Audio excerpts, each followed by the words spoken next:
நண்பர்களே, அவசிய செய்திகளின் இன்றைய செய்தி தொகுப்பை உங்களுக்கு வழங்குவது உங்கள் பேரன்பிற்குரிய தொகுப்பாளினி நான் ஜனனி கணேசன். இன்றைய முக்கிய செய்திகளின் தொகுப்பை பார்க்கலாம். பீகாரில் தேர்தல் களம் இன்னும் கட்டுப்பாட்டுக்கு வராமலே வாக்காளர் பட்டியலை தான் தேர்தல் ஆணையம் முதலில் கட்டுப்படுத்த நினைக்கிறது. அண்டை நாடுகளில் இருந்து குடியுரிமை இல்லாமல் வந்தவர்கள் பட்டியலில் இருப்பதாக கருதி சட்டசபை தேர்தலுக்கு முந்தைய கடைசி நேரத்தில் சிறப்பு தீவிர திருத்தம் என்ற பெயரில் வெடித்திருக்கிறது ஒரு பரபரப்பு நடவடிக்கை. 2003க்கு பிறகு 10 தேர்தல்கள் நடந்துவிட்டன. இப்போதுதான் முக்கியமா இப்படி ஓட்டு பட்டியலை ஆராய வேண்டிய அவசியம் எழுகிறது என்ற கேள்வியை சிலர் எழுப்பியுள்ளனர். ஓட்டுரிமை என்பது குடிமக்களின் அடிப்படை உரிமை. அதை கேள்விக்குள்ளாக்கும் தன்மையில் இந்த நடவடிக்கை இருப்பதாக எதிர்க்கட்சிகள் தெரிவித்துள்ளன. தற்போதைய அரசியல் சூழலில் நடக்கும் இந்த பட்டியல் சுத்திகரிப்பு மக்கள் மத்தியில் சந்தேகம் உருவாக்குவது வியக்கத்தக்கது அல்ல. இந்த முயற்சிக்கு பின்னால் யார், நோக்கம் தூயதா அல்லது பட்டியலே அரசியல் ஓட்டு கணக்கா என்ற கேள்விகளோடு பீகார் காற்றில் கசிவாகிறது புதிய புயல். பீகார் மாநிலத்தில் தற்போது முதல்வர் நிதிஷ்குமார் தலைமையிலான ஐக்கிய ஜனதா தளம் பாஜக கூட்டணி ஆட்சி நடக்கிறது. இம்மாநிலத்தில் இந்த ஆண்டு இறுதியில் சட்டசபை தேர்தல் நடைபெற உள்ள நிலையில் வாக்காளர் பட்டியலில் சிறப்பு தீவிர திருத்த பணியை தலைமை தேர்தல் ஆணையம் திடீரென மேற்கொண்டு வருகிறது. பீகார் மாநில வாக்காளர் பட்டியலில் அண்டை நாடுகளில் இருந்து இடம்பெயர்ந்தவர்கள் அதிக அளவில் இடம்பெற்றிருப்பதாக தேர்தல் ஆணையம் நம்புவதே இதற்கு காரணம். ஏற்கனவே 2003இல் பீகாரில் வாக்காளர் பட்டியல் தீவிர திருத்த பணி நடந்தது. அதன் பின் 10 தேர்தல்கள் நடந்து முடிந்துவிட்டன. அப்படிப்பட்ட நிலையில் சட்டசபை தேர்தலுக்கு சில மாதங்களே உள்ள நேரத்தில் அவசரமாக இதை செய்ய வேண்டிய தேவை என்ன? மேலும் ஆதார் அட்டை போன்றவற்றை அடையாள ஆவணமாக எடுத்துக்கொள்ள முடியாது என தேர்தல் ஆணையம் மறுத்தது தன்னிச்சையான செயல்பாடு.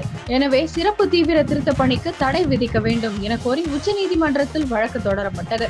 இந்த வழக்கை விசாரித்த உச்சநீதிமன்றம் வாக்காளர் பட்டியல் திருத்த பணிகளை மேற்கொள்ள அரசியல் சட்டப்படி தலைமை தேர்தல் ஆணையத்திற்கு அதிகாரம் உள்ளது. ஆனாலும் பீகாரில் தேர்தல் நடைபெற உள்ள நிலையில் இத்திருத்தத்தை அவர் மேற்கொள்ள வேண்டிய அவசியம் என்ன? மேலும் ஒருவரின் குடி பற்றி மத்திய உள்துறை அமைச்சகம் தான் கேள்வி எழுப்ப வேண்டும். அதற்கான அதிகாரம் அந்த அமைச்சகத்திற்கு மட்டுமே உள்ளது எனும் போது அது பற்றி தேர்தல் ஆணையம் எப்படி கேள்வி எழுப்ப முடியும் என்றும் நீதிபதிகள் தெரிவித்துள்ளனர். எனினும் தலைமை தேர்தல் ஆணையம் பீகாரில் நடத்தி வரும் வாக்காளர் தீவிர திருத்த பணிக்கு தடை விதிக்க நீதிபதிகள் மறுத்துவிட்டனர்.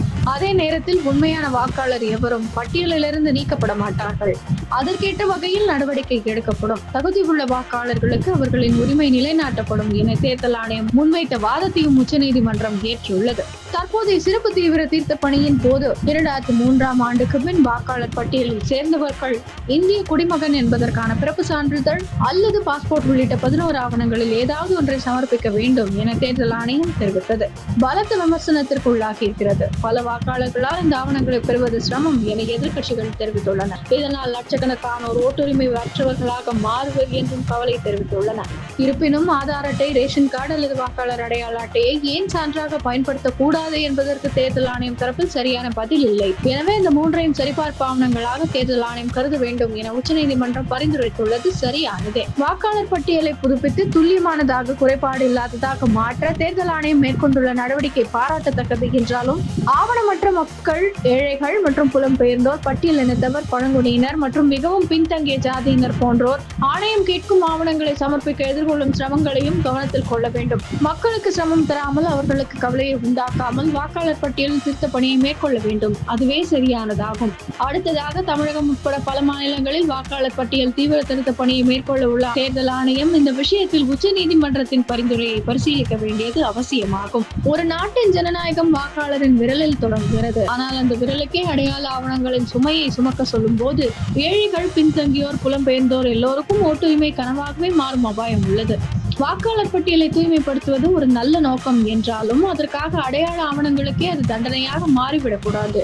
ஓட்டுரிமையை பாதுகாப்பதற்கான நடவடிக்கைகள் மக்களிடம் நம்பிக்கையை உருவாக்க வேண்டும், நம்பிக்கையை நீக்கிவிடாமல். இத்துடன் இன்றைய முக்கிய செய்திகள் நிறைவடைந்தன.